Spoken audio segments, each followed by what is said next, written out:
my 1929 Ford Model A Roadster.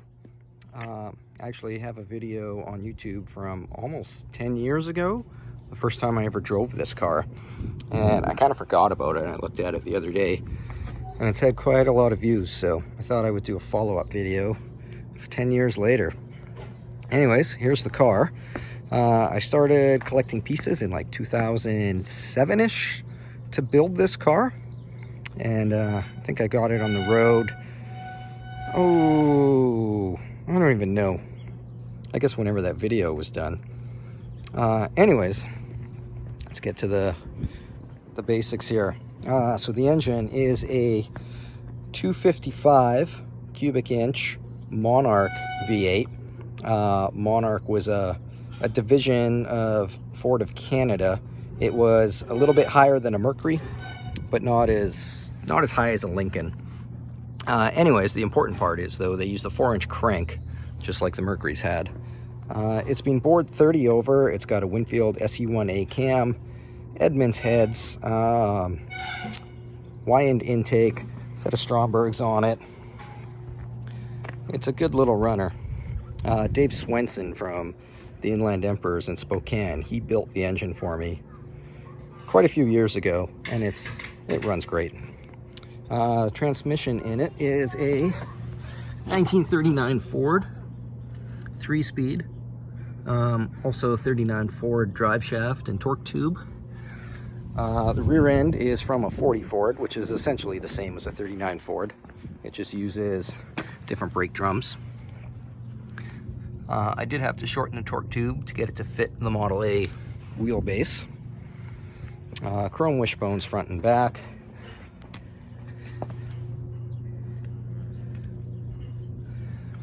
The front axle is an original Model A axle that has been heated and dropped. I forget where I got that. Most of this car came from a swap meet. 40 Ford brakes, 32 Ford commercial grill shell on it. Model A shocks, just the original style shocks.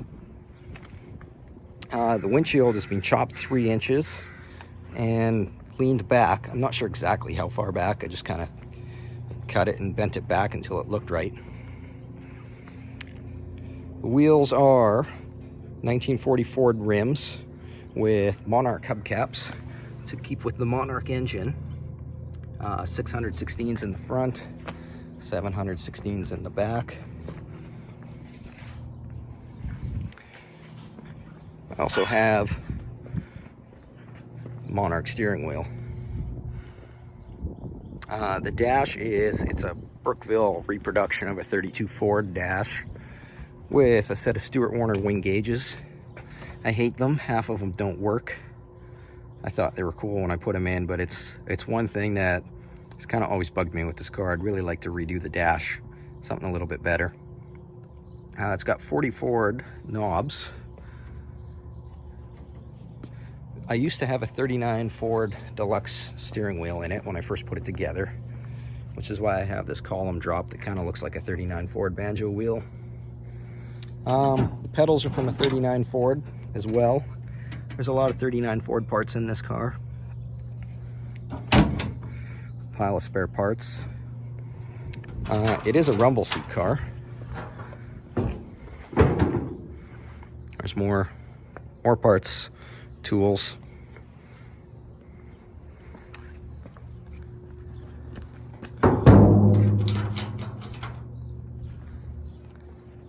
It's a pretty reliable car. I've driven it when I used to live in Edmonton. I drove it from Edmonton to Spokane, Washington, which is a pretty good trek, and then went on the Inland Emperors Flathead reliability run, which I think was 350 miles to Leavenworth, Washington, and then back to Spokane. Then the following weekend, I stayed in Spokane that week, and then the following weekend I went to just north of Seattle to compete in the Swindlers poker run. Then when the poker run was done, I drove it all the way back to Edmonton. I think it was 3,800 kilometer trip. Did it by myself in the car. It was fun.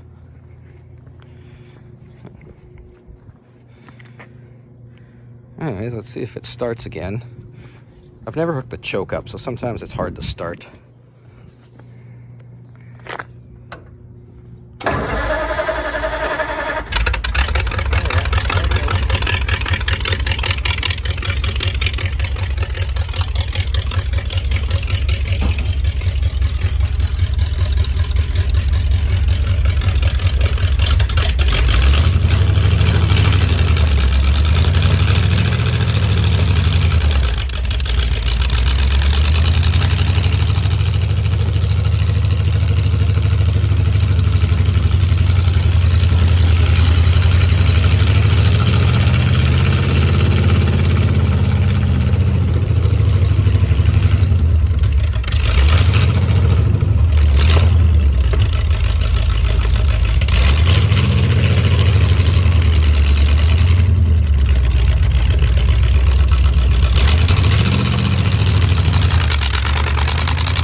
shut off down here because I still use the original fuel tank.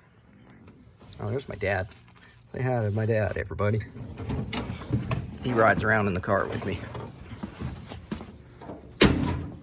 So, anyways, there you go. The 10-year follow-up video. Maybe I won't wait 10 years to do another video after this. Anyways, thanks for watching.